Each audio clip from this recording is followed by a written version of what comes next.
할렐루야 샬롬하고 인사합니다. 할렐루야 샬롬 샬롬 샬롬 샬롬 샬롬.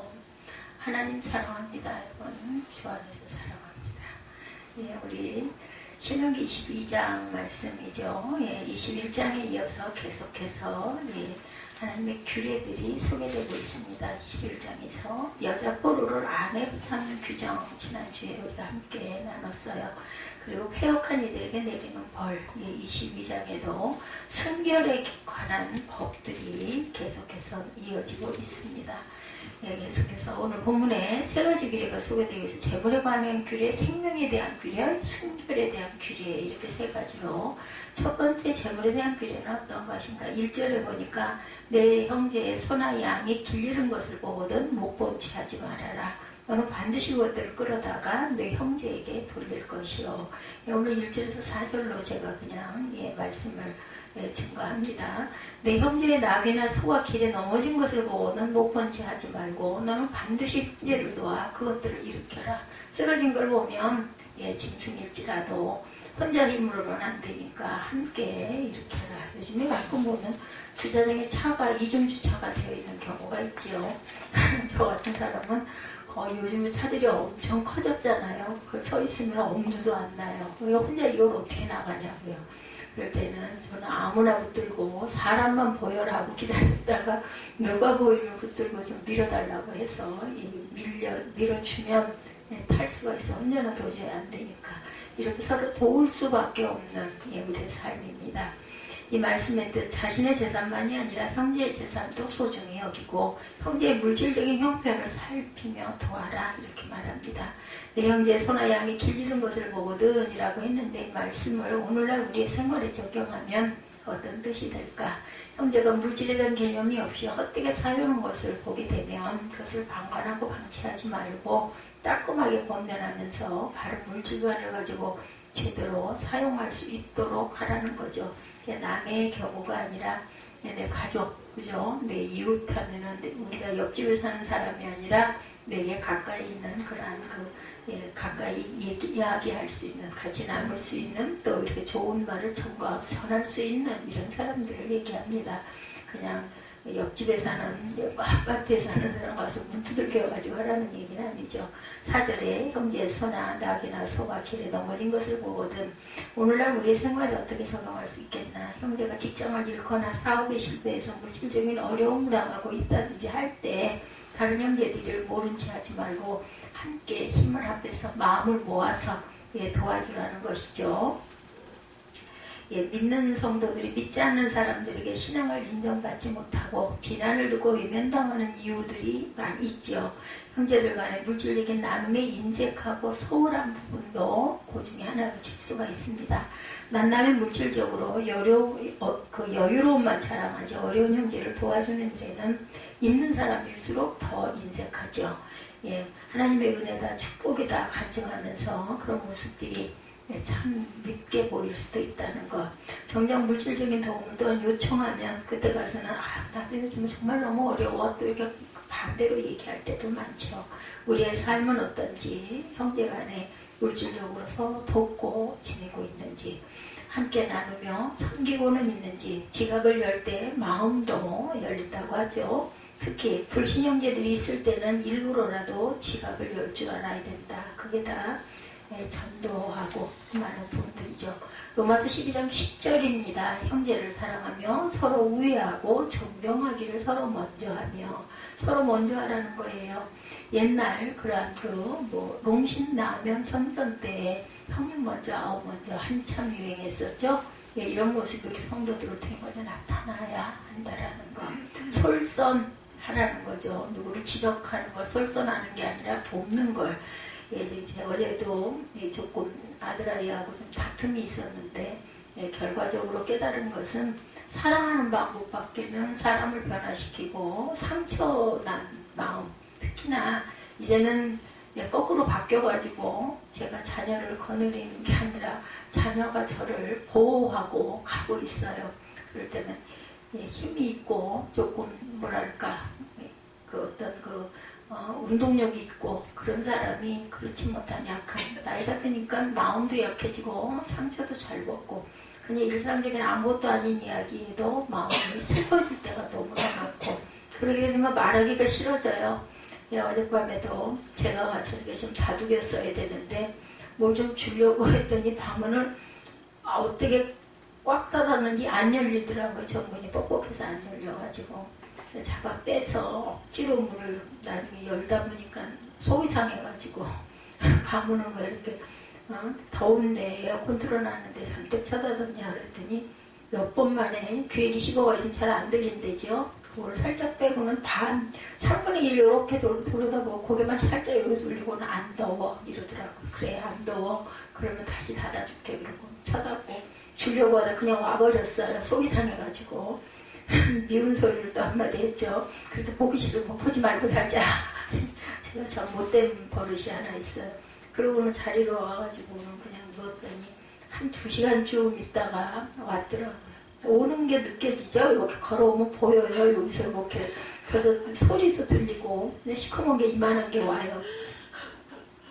그래서 오는구나 했더니 와가지고 또 아무 말도 안 하고는 펄럭 주저앉지. 제가 앉으면요 선풍기 바람 불는데 딱 막혀가지고 얼마나 더운지 몰라. 더운 날은 아주 엄청 더워요. 그래서 왜 왔는데? 그랬더니 그냥. 그래서 그럼 배가 고파? 제가 물어볼 수 있는 건 그거지. 아니래. 배고픈 것도 아니래. 그래가지고 서로 화해를 하고 미안하다고 그러고 저도 너무 미안했다고 얘기하고 또 풀었습니다. 그러다 보니까 또 마음에 느껴지는 게 아유 그래도 녀석이 많이 컸구나. 헤아려가지고 또 찾아올 줄도 알고 그전 같으면 절대 안 그럴 텐데 네, 그런 부분들이 이제는 제가 약해지고 아들아이가 좀 강해졌구나. 조금 있는 사람들이 있는 마음들이 조금 넉넉하게 뭐 물질뿐만 아니라 말 한마디라도 그렇죠. 우리가 정말 말을 정말 상대방 상처 안 받게 잘할 줄 아는 정말 어렵다는 생각이 들어요. 우리는 우리 생각, 우리 마음에 갇혀 있다 보면 상대방이 무슨 뭐를 생각하고 요구하는지를 제대로 이해를 못할 때가 너무나 많습니다. 잘 살필 줄 알아야 돼. 그것도 정말 기도 아닐까 하는 마음이 듭니다. 마음에 눈을 감고 보지 않으려고 한 것은 아니었는지, 그죠? 예, 들리는 소리가 그냥 내가 듣고 싶은 대로만 해석을 하고 있고 있는 것은 아닌지, 하나님의 마음으로 두 눈을 크게 뜨고 세상을 바라봐야 되겠죠? 우리 일부 예배 시간에 그 예배 제가 묵상 써놓은 구절이 너무 좋아서, 예, 그리고 또 시가 상당히 지난, 예, 제가 그 발췌한 시가 너무 좋아서 제가 이거를 보관을 해야 되겠다 해서 파일에다 꼽았습니다. 중심 없이 흔들리는 제가 사랑의 길 위에 서 있는 건 당신은 용서가 되실까요? 지으신 당신께 누가 되지 않도록 아주 조금이라도 당신을 닮도록 도와주세요. 이 시가 참 마음에 닿더라고요. 어느 날 누구라도 용서하는 넓고 큰 마음이 또 어느 날은 아무리 사소한 잘못이라도 절대로 용서가 안 되는 작고 옹졸한 마음 바친 걸 당신은 알고 계시며 이렇게 중심 없이 흔들리는 제가 사랑의 길 위에 서 있는 걸 당신은 용서가 되십니까? 매일 어렵고 온전치 못한 기도 당신은 아십니까? 수십 년을 기도해도 항상 온전치 못한 기도죠. 이 조금이라도라는 제목의 이 시가 요즘에는 제가 이제 그 인터넷에서 그렇게 해서 또 뭐 복사도 안 돼요. 그래서 그 도서관에서 갖고 왔다라는 책자 그 시를 사진을 찍어가지고 그걸 보고 제가 워드를 칩니다. 그리고 그 전에 있던 것 중에서도 좋은 거는 또 시를 늘 생각하는 거긴 하지만 이게 좀 눈에 띄는 것들은 우리 주보를 좀 잘 보관을 하면 아주 귀한 자료가 될 수 있을 것 같은데 저도 잘 이거를 모으다가 전에도 너무나 많아져가지고 다 빼서 버리기도 했는데 앞으로는 이런 부분을 가지고 함께 자꾸 기도해야겠다 하는 마음이 들더라고요. 선한 일을 할 수 있었는데 머뭇거리다 기회를 놓쳐버린 적은 없는지, 그죠? 하나님의 마음으로 두 눈을 크게 뜨고 세상을 바라보는 저와 여러분들이 돼야겠다. 예, 본체, 못 본 채 하지 말라고 말씀하시죠. 1절에서 4절에. 검을 언론에서 사진을 아메리칸 피에타라는 그런 사진 2001년 미국 세계무역센터가 무너질 때 찍힌 사진이 한 장에 있다고 합니다. 그런데 이 사진을 아메리칸 피에타라고 부른다고 그래요. 사진실에 누워있는 사람은 뉴욕 소방서의 3옥 마이클 저지라고 합니다. 그런 건물 파편에 맞아 죽어가는 동료 소방관을 위해서 기도해준다고 자신도 파편에 맞아 죽었다고 하죠. 동료 소방관들과 경찰들이 그의 시신을 옮기는 사진을 찍었어요. 그가 현장을 피했으면 자신의 생명을 구할 수 있었을 것인데 신음하며 그리고 어기고 있는 동료 그 소방관들을 위해서 손잡아주고 기도해주는 선택이 됐기 때문에 죽게 되었다고 해요. 그래서 아마 이름을 3옥이라고 명명한 것 같습니다. 뉴욕 소방서의 3옥, 이분이 기도해 주시는 그런 직분을 갖고 있었나 보죠. 누가 그 선택을 어리석다고 할 수 있겠는가? 가족들은 얼마나 애통했겠어요.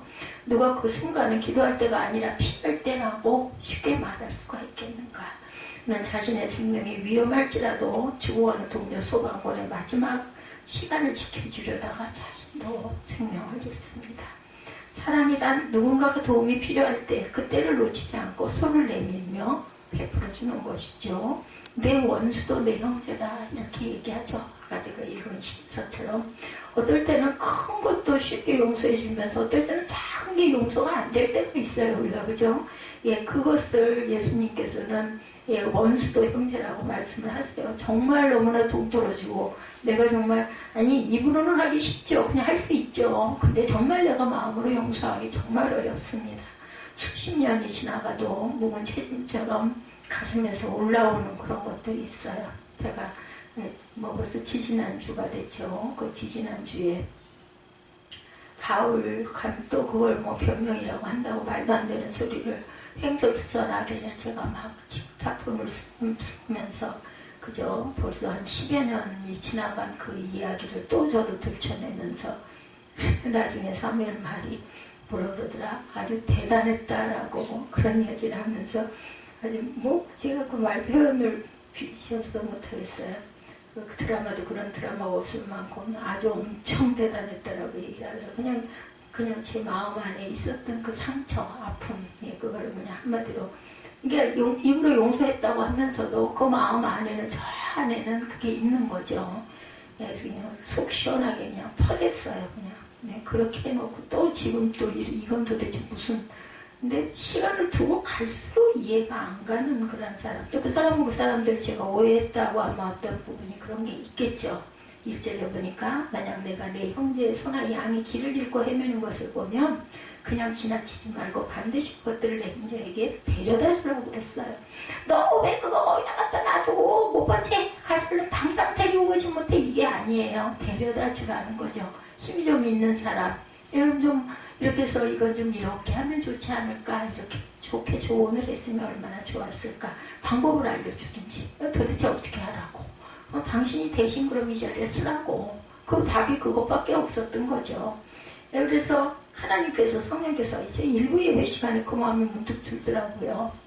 평강하게 해주시려고 정말 오랜만에 20년 만에 결단을 내려가지고 자리를 마련해서 이렇게 나와서 직접 스스로가 입으로 얘기할 수 있게 그렇게 해라. 그렇게 해가지고 한 방에 해결을 하셨나 보구나 하는 마음이 제가 왔어요. 절대로 제가 미리 계획한 게 아니었거든요. 그날 아침에 주방에 가는데 그 마음이 문득 일부 예배 때 마음이 와서 그게 그대로, 저는 가끔 그럴 때가 있어요. 그 마음에 오고 그게 성경에 그렇게 틀린 부분이 아니라고 딱 확실하게 여겨지면 사무엘 마마다는 사단이 역사하는 게 아니라 하나님께서 알려주셨다라는 마음이 들면 그냥 저는 바로 그렇게 합니다. 만약 내가 내 형제의 낙이나 소나 길거리에 넘어져 있는 것을 보면 지나치지 말고 넘어진 것을 일으켜 세워주어라. 4절이죠. 3,4절에. 어떤 설명이나 주석이 필요 없는 아주 실체적인 교훈입니다. 이건 해석할 일이 있어요. 그냥 그대로 얘기를 하고 있는데요. 한마디로 내 형제의 소나 양이나 낙이나 또 아니면 다른 거라도 잃어버려진 게 예를 들어 땅에 떨어져 있어. 그러면 그걸 주인을 찾아줄 수 있을 때는 찾아줘야 되고, 그러면 저는 그 수영장에서 가끔 그런 게 있죠. 전화번호가 딱 적혀 있는 뭔가를 놓고 가면 저는 카운터에다 갖다 줍니다. 이거는 찾아줄 수 있겠구나 싶어가지고. 이스라엘은 어쩌다 관계없는 사람들이 모인 공동체가 아니죠. 그래서 우리 얘기했지만 모국어가 히브리어가 다시 또 일어나서 쓰이고 나란 말이 정말 중요하고 귀하다는 생각을 새록새록 합니다. 이 한글을 이렇게 우리가 쓸 수 있으니 망정이지 지금 한문을 쓰고 있다면 아니면 영어가 아니면 안 된다면 얼마나 어렵겠어요. 그리고 또한 굉장히 우리 기독교가 그거를 공헌을 한 부분은 한글이 활성화되는데 우리 성경 번역이 굉장히 많은 도움이 됐다고 그래요. 그래서 한글이 또한 정립이 되는 계기가 됩니다. 그 성경이 우리말로 이렇게 번역이 되면서 정리 안 된 부분들이 정리가 돼서 그들은 같은 조상의 자손일 뿐만 아니라 하나님이 구속하셔서 한 공동체를 이루게 된 형제 자매들이다. 그러게요. 제가 지지난주에 지적을 받았다면서요. 그 뜻은 제대로 이해도 못했어요. 제가 공부를 안 하고 있다. 공부가 끝났다. 누구는 공부를 하고 있다. 저 매일매일 공부하는데요. 성경 말씀 보고 정리하고 읽고 그거 공부 아닐까. 거의 20여 년 동안을 쉬지 않고 하루도 쉰 날이 없이 거의 매일같이 바보가 아닌 다음에는 그냥 마음판에 박히는 거 아닐까 이런 마음이 들더라고요. 그래서 누구를 평가해서는 안 됩니다. 모르는 사람의 소유일지라도 형제의식이 있다면 바르게 행동하겠죠. 농경사회에서나 소나 나귀는 애완동물이 아니었다고 그래요. 재산이죠. 생계를 책임지는 아주 가장 중요한 자산입니다. 그들이 소나 나귀를 잃었다는 것은 생명을 유지할 중요한 수단을 잃어버렸다는 것을 의미하죠. 나아가서 동물들도 생명을 보호받고 사랑해야 할 책임이 있습니다. 출애굽기 23장 4, 5절 말씀에 형제라는 단어 대신에 원수라는 단어가 들어가 있어요. 출애굽기 23장 4, 5절입니다. 내 원수의 소나 나귀가 길 잃은 것을 보면 반드시 주인에게 데려다 주어라. 내가 만약 너를 미워하는 사람의 나귀가 짐이 너무 무거워 주저앉아 있는 것을 보면 거기 그냥 놔두지 말고 반드시 도와 일으켜 주어라. 그냥 어려운 얘기가 아니잖아요. 이해 못할 부분이 아무것도 없어요. 성경을 꽈서 이상하게 해석할 필요가 없습니다. 있는 그대로 잊어버리더라도 읽고 또 언젠가 또 이런 부분이 나오면 또 찾아서 또 한 번 읽고 그렇지. 우리 생활 속에서 지금 우리가 소나 나귀를 기르지는 않지만 대신에 물건, 물질 이런 것들 똑같이 생각할 수 있는 거죠. 형제 자매라면 도와줄 마음이 생기겠지만 어떻게 원수라면 그거를 찾아주고 싶은 마음이 어떻게 생기겠어요? 그렇다 할지라도 어디 가든 목사님 찾아갈 수 있도록 그거 정도는 해야 된다라는 거겠죠. 형제 자매라면 도와줄 마음이 생기겠지만 원수라면 내가 왜 그걸 신경 써, 그죠? 미운 마음이 드니까. 해치는 사람의 소유라면 굳이 그 사람이 잃어버린 소유물까지 신경 쓰고 주저앉은 나귀까지 이렇게 세울 필요가 있을까? 원수의 나귀가 주저앉아 있으면 그 위에 돌이라도 얹어주고 싶은 것이 인간의 좋지 않은 마음 보죠. 그 무거운 거 하나 더 갖다 얹어놓고 갈까? 저는 아마 그건 못할 것 같습니다. 나귀를 잡아 일으켜 주려고는 아마 안 할 거예요. 아이고 속으로 쌤통이다 그러고 가겠죠. 근데 돌을 갖다 얹어놓지는 저는 절대로 무거워서도 못하죠. 이제는 몸이 힘이 들어가지고도. 자, 하나님은 형제의 범위를 원수까지 확대하셨다라는 거. 미운 사람 수시로 원수가 되기도 하고 원수가 됐다가 아니기도 했다가 그건 가족은 안 그래요. 자식은 안 그렇습니다. 정말 미운 마음 들 때는 아주 그죠. 그렇기 때문에 제가 그거 깨달는데 몇십 년 걸렸다니까요. 이웃이라는 말 그걸 글쎄 어느 순간 번뜩 오더니까 와, 그 원수 그러네 배우자. 그러니까 하나님 원수를 사랑하라고 그러셨구나. 평생 원수라고들 그러시지 않아요. 그죠? 할머니 할아버지들 보면. 그러면서도 또 웃으면 참고 챙겨주고 그 관계예요. 하나님은 형제의 범위를 아시고 원수라고 확대를 해놓으셨어요. 내 원수도 내 형제다. 누가 강도 만난 자의 이웃이 되겠느냐. 못 본 채 하지 말아라는 뜻이 히브리어로 숨다는 단어의 재기억이라고 합니다. 히브리어 못 본 채 하지 말아라. 숨다.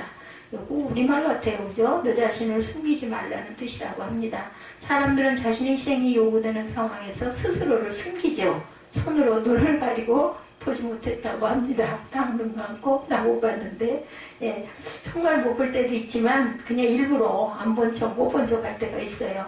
자발적으로 남을 돕는 일에 선뜻 나서지 않고 자신을 숨기는 성향은 왜 생겼을까?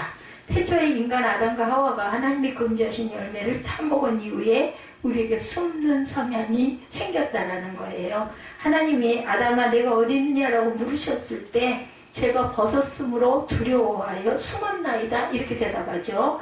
하나님으로부터 숨는 존재가 되었을 때 선하신 하나님이 행하시는 수많은 일들로부터 숨는 존재가 되고 맙니다. 예, 하나님이 우리가 자신을 숨기고 싶어하는 존재가 되는 순간과 그냥 지나치고 싶어하는 순간을 주목하고 계세요. 사랑과 긍휼을 베풀고 희생해야 하는 순간이기 때문입니다. 그리고 네가 어디 있느냐 부르실 때 뭐 어디 있는지 몰라서 부르셨겠어요? 너 왜 그러고 있니? 그 얘기시죠. 자, 우리가 영적 성숙이란 바로 그때 자신을 숨기지 않는 것이 영적 성숙이다.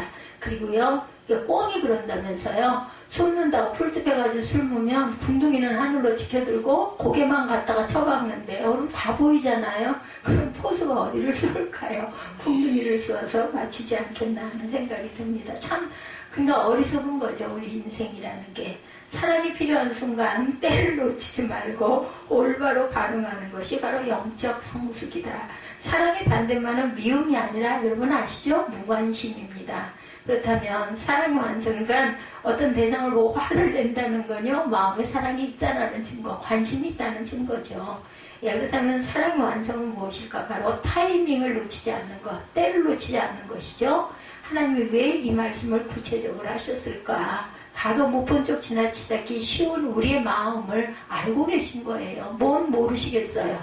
예, 근데 부모와 자식 마음을 우리 인간은, 사람은 나이가 들고 자식이 크면 그 속 마음 모를 때가 너무나 많고 몰라지기도 쉽죠. 근데 하나님은 우리를 다 지으셨고 우리의 속들이를 다 아시니까 다 확히 알고 계시죠.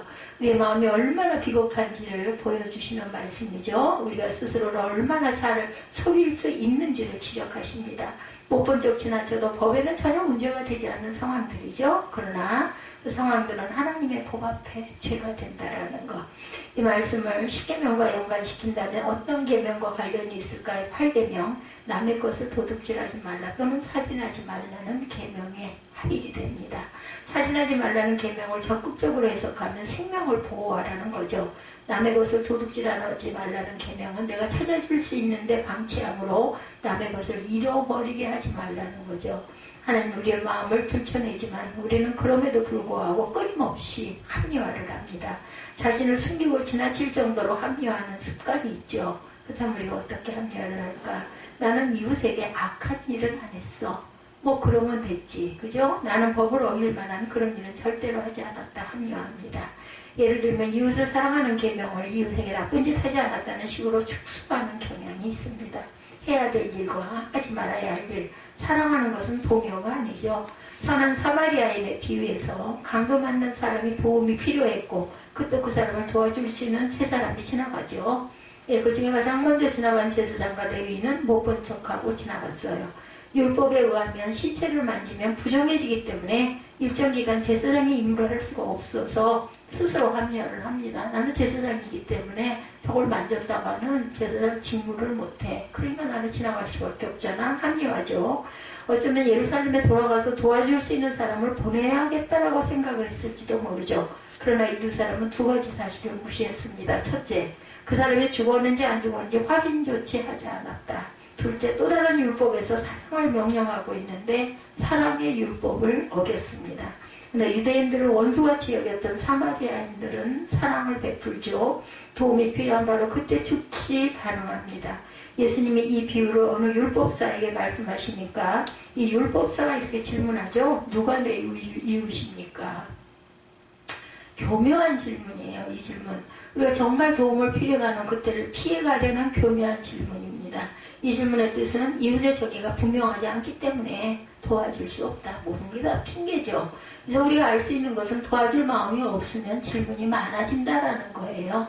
뭐 이러고 저러고 말이 많으면 벌써 틀린 거다 생각을 하면 됩니다. 도와줄 수 있는 사람은 잠깐 침묵이 흐를 수는 있지만은 그렇게 긴 뭐 여러 가지 변명 이런 거 안 합니다. 사랑을 행할 마음이 없는 사람은 질문이 많아지고 이웃의 정확한 정의를 몰라서 사랑할 수 없다는 것은 또한 핑계죠. 예수님이야 질문을 이렇게 바꾸셨어요. 이 질문을 누가 강도 만난 자의 이웃이 되겠느냐. 율법사는 누가 내 이웃입니까? 라고 질문을 했는데 예수님은 누가 강도 만난 자의 이웃이 되겠느냐고 물으십니다. 전혀 다른 각도의 질문이죠. 전자는 축소하는 질문이고 후자는 확장하는 질문입니다.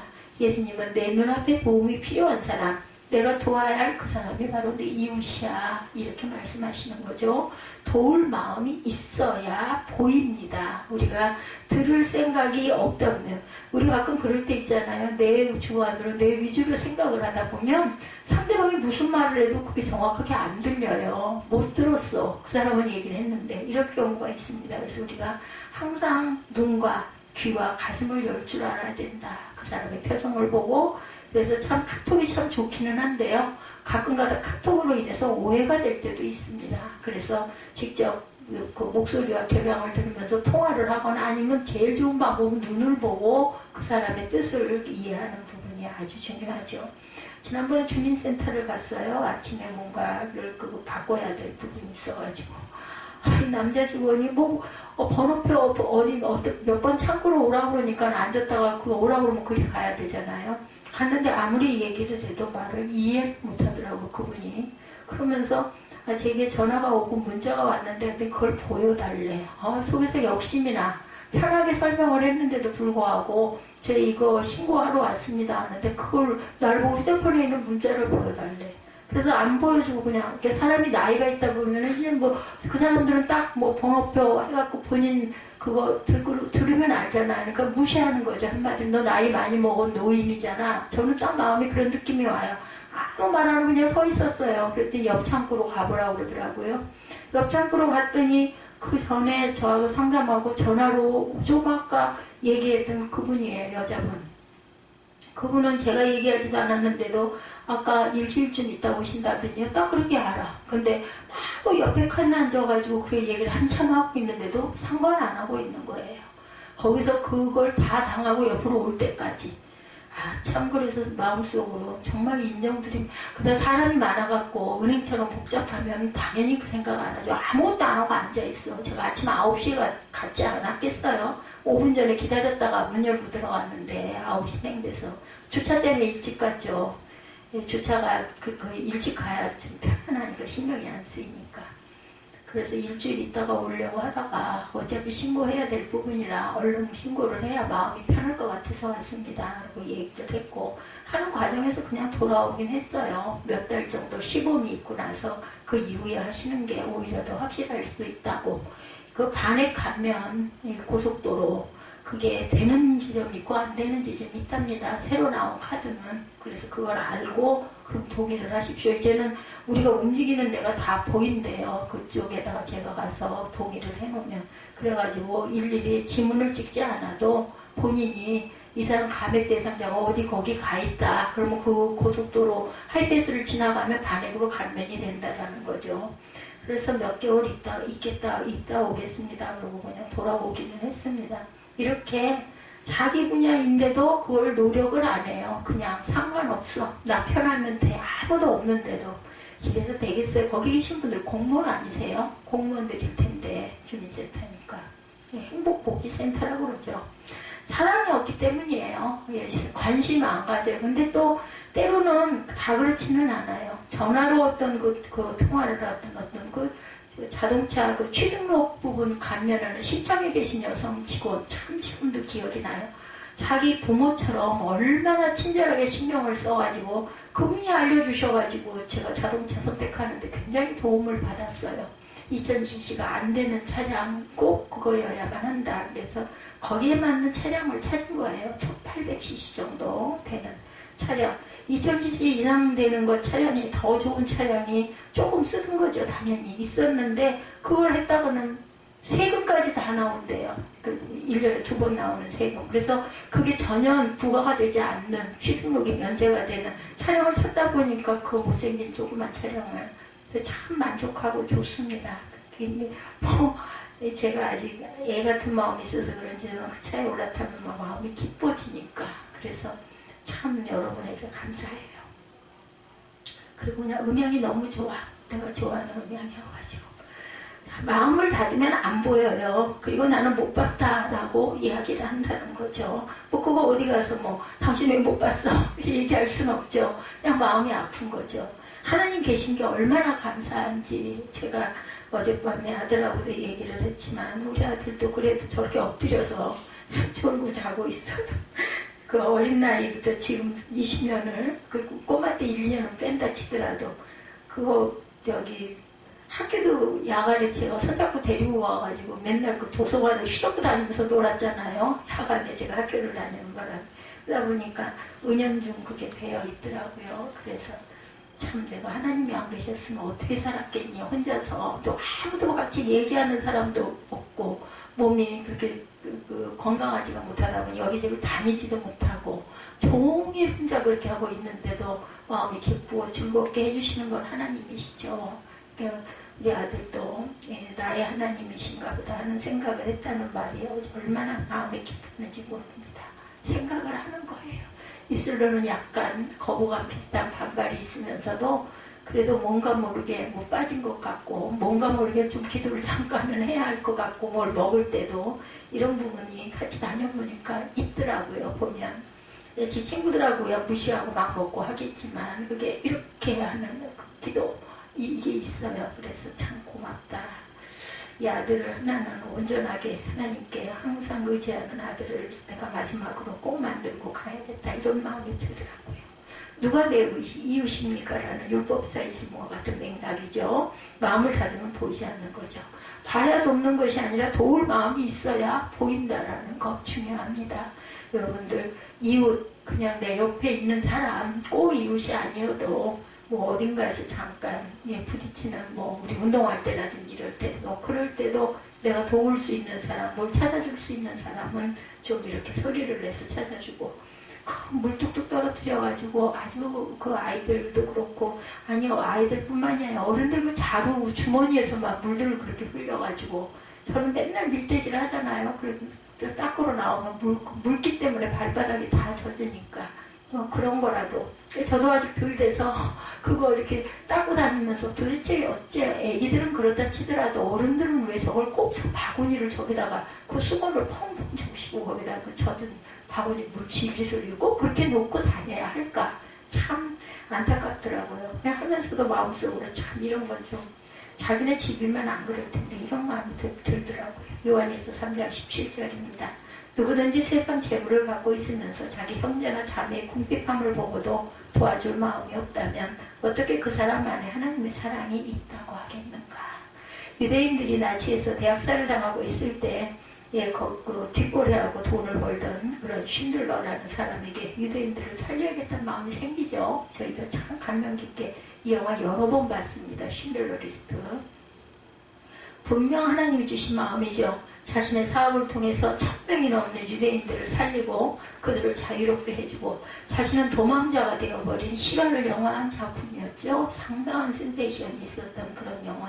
저는 한 3~4번 본 것 같습니다. 그때 또 한참 은혜를 받고 있던 때고 그리고 학교에 나갔던 때 이 쉰들레스를 다시 보고 했어요. 이 영화의 마지막 장면에서 뭘 쓰라고 했던 것도 있었던 것 같아요. 학교에서. 나에게 조금 더 돈이 있었더라면 이라고 말하다가 아니 내가 너무 많은 것을 낭비해서 더 많은 사람을 살릴 수 있는 기회를 놓쳤다고 고백을 했죠. 마지막에 자기 여기 배지를 보고 그러죠. 이걸 가지고 몇 사람은 살릴 수 있었을 텐데 나만 아는 상황이 있을 거예요. 사람들에게 이게 못 본 채 하지 말라는 하나님의 말씀을 통해서 우리가 눈을 감고 있는 상황이 무엇인지를 보게 되죠. 나만 아는 상황. 우리 모두가 동일한 부르심을 받지 않았어요. 내가 처한 상황과 알고 있는 상황 속에서 하나님이 보여주시는 것을 마음의 눈을 감고 보지 않으려고 한 것은 아닌지 항상 하나님의 부르심에 우리가 늘 순종할 줄 아는 마음들을 가져야 된다는 거. 민감해야 합니다. 영이 살아있어야 돼요. 제가 오죽이나 그걸로 마음이 불편했으면 걸어가다 말고 그 주방 문 열려고 하는 순간에 그 마음이 왔겠습니까? 정말 이걸 도대체 어떻게 쓰면 좋을까? 근데 그러게요. 내가 교회 나오지 말라면 잘못된 거죠. 예, 그거는 그러면 안 되겠다는 생각이 들면서 그 마음이 온 거. 그럴 때 행함으로 얼른 옮길 줄 아는 또 그 담대한 믿음도 또한 필요합니다. 두 번째 생명에 대한 규례는 6, 7절이죠. 길을 가다가 나무에나 땅에 있는 새 보금자리에 새끼나 알이 있고 어미새가 그 새끼나 알을 품는 것을 보거든. 그 어미 새끼를 아울러 취하지 말고 어미는 반드시 놓아줄 것이고 새끼는 취하여도 되나니 그리하면 내가 복을 누리고 장수하리라.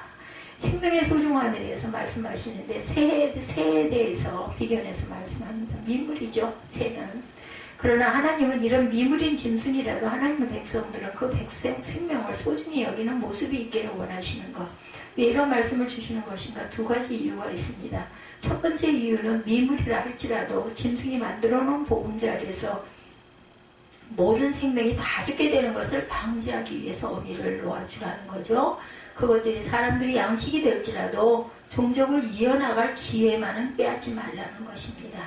두 번째 이유는 이 땅에 있는 모든 생명체는 하나님이 창조하신 피조물이기 때문에 하나님의 백성들을 그것들의 생명을 귀하게 여겨야 한다. 다시 말해서 이 땅의 짐승들이 사람들이 양식이 되지만 사람들의 소유는 아니라는 겁니다. 그러므로 이 땅의 모든 생명체를 다룸에 있어서 결코 하나님이 정하신 규례를 절대로 범하지 말아라. 이런 생명체에 대한 규례를 잘 지킬 때 하나님은 그리하면 내가 복을 누리고 장수하리라 이렇게 말씀하십니다. 하나님이 창조하신 모든 생명체들을 귀하게 여기고 자연과 함께 조화를 이루고 살아가는 사람들에게는 하나님이 복을 주시고 생명을 귀하게 여긴 만큼 장수의 복도 누리게 해주신다는 것. 그런데 실제로는 어떤가요? 너무나 무분별하게 생명체들이 파괴가 되어가고 있죠. 짐승뿐이 아니라 식물도 그렇습니다. 이 땅의 모든 자연이 인간의 이기심으로 인해 파괴돼 갑니다. 하나님이 정하신 규례를 어기고 있는 거죠. 그래서 하나님의 징계 속에 오늘날 사람들의 생명도 파괴가 되고 사람들이 이루어놓은 문명도 파괴가 됩니다.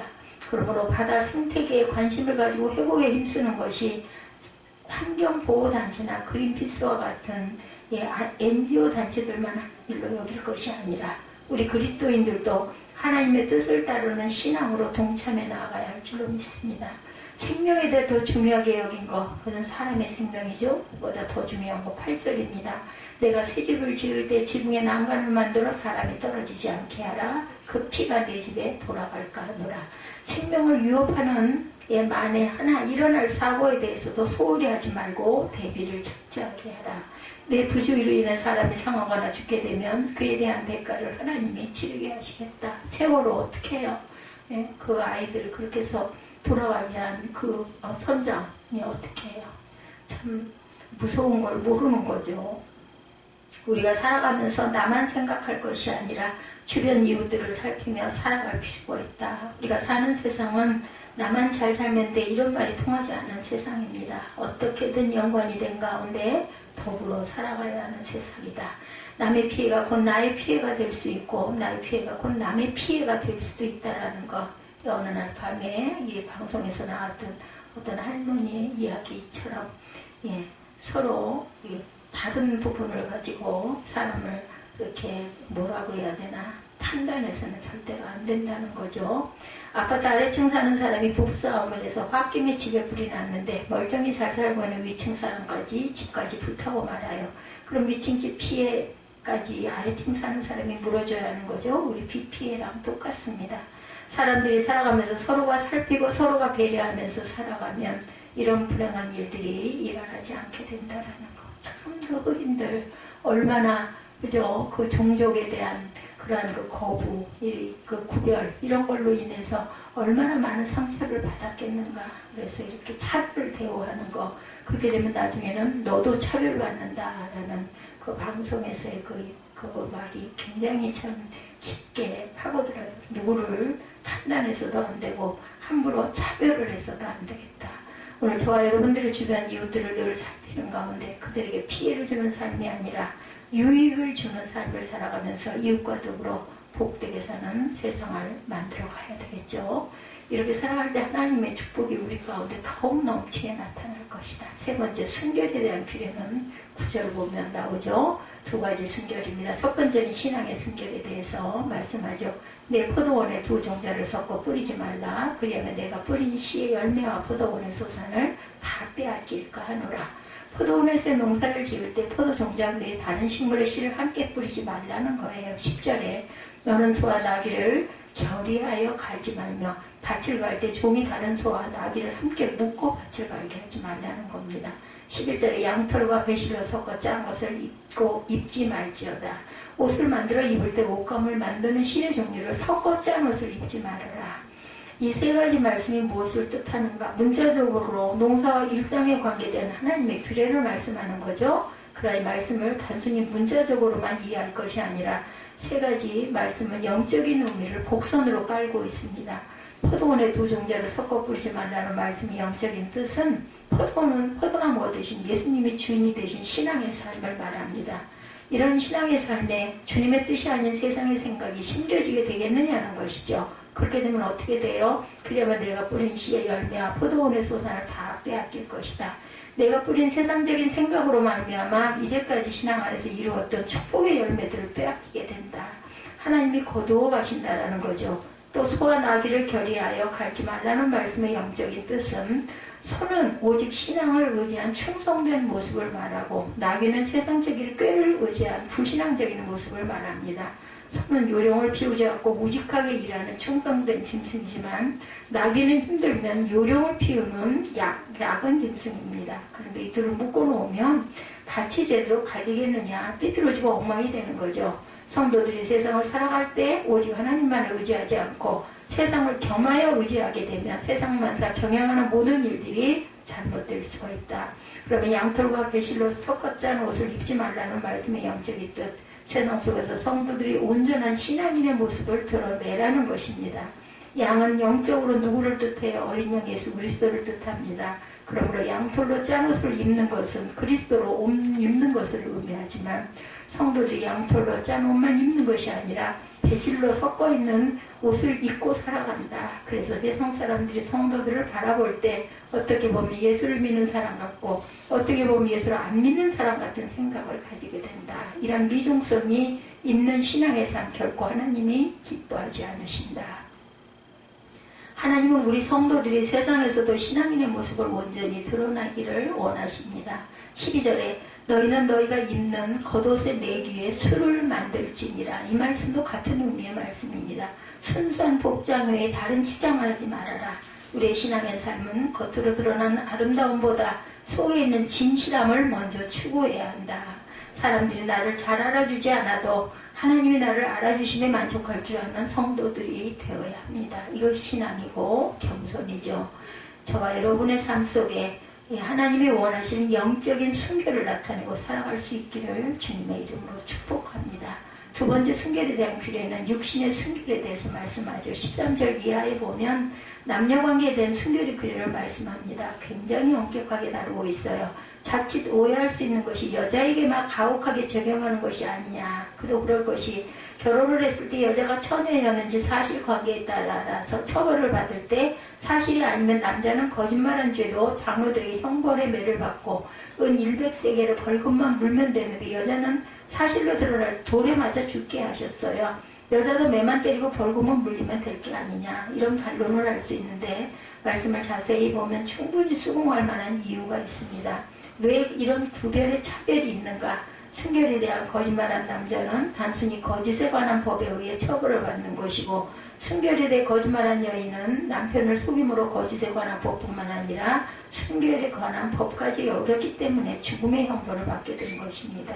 그래서 그 다음에 나타난 결혼하기 이전의 남녀관계에 대한 말씀에 보면 동등하게 처벌하든지 오히려 여자 쪽에 유리한 면이 또 나타납니다. 그래서 이 순결에 대한 하나님의 규례가 결코 여자를 비하하여 여자가 불리하게 되는 규례가 아니다. 그러면 하나님이 이런저런 사례를 다양하게 소개하면서 순결에 관한 규례를 강하게 말씀하신 이유, 하나님은 반드시 거룩한 신앙 공동체를 보호하시기 위함이라는 것. 그래서 이에 대한 처벌 후에 항상 하시는 말씀, 너는 이와 같이 하여 너희 가운데 악을 제할지니라. 신앙의 공동체를 무너뜨리는 가장 큰 죄가 바로 음행입니다. 부부 안에 어느 누구든 음행을 범하면 가정이 무너지죠. 가정은 교회의 근간이고 사회의 근간이고 가정이 무너지면 교회도 무너지고 사회도 무너집니다. 그래서 사단은 성도들이 음욕을 품고 음욕을 하도록 유혹하고 유도합니다. 오늘날 성도들 가운데 이런 유혹에 빠져 무너진 가정이 한둘이 아니죠. 오카는 목사님이 살아계실 때 사랑의 교회에서 성도들의 가정에서 이루어지는 이 음행에 대하여 아주 강력하게 설교하신 적이 있다고 그래요. 겉보기에는 부유하고 멋있어 보이고 신실해 보이기까지 한 사랑의 교회 성도들인데 그 교회를 담임 목회를 하고 계시는 목사님께서 본교회 성도들의 실상을 너무나 잘 알기에 작정하고 설교를 하셨다고 하네요. 그 설교를 한 후에 많은 성도들이 찔림을 받고 돌이켰다고 합니다. 선질로 생각하는 자는 넘어질까 조심하라. 그죠? 우리가 어떤 그 집단이나 어떤 교회나 어떤 가정이나 어떤 직장이나 다 안에 이 속속들이 들여다보면 우리가 정말 기가 막힌 일들이 너무나 많겠죠. 항상 사단의 유혹에 넘어가지 않도록 세 가지 규례 이 가운데 나는 해당이 없다고 여기시는 분들도 계시겠지만 솔직히 어떤 일이 일어날지 모른다. 자만하고 안심하면 안 되는 거죠. 이 말씀을 마음에 새기면서 더 자신의 신앙을 다잡고 하나님의 규례대로 언제나 신실한 모습으로 살아가시기를 주님의 이름으로 축복합니다. 세 가지의 규례에 대해서 말씀드렸고 너는 반드시 형제를 도와 그것들을 일으킬지라 이런 제목으로 함께 은혜를 나눴습니다. 우리 나는 믿음으로 찬양하시고 기도하시고 축도로 예배를 마치도록 하겠습니다.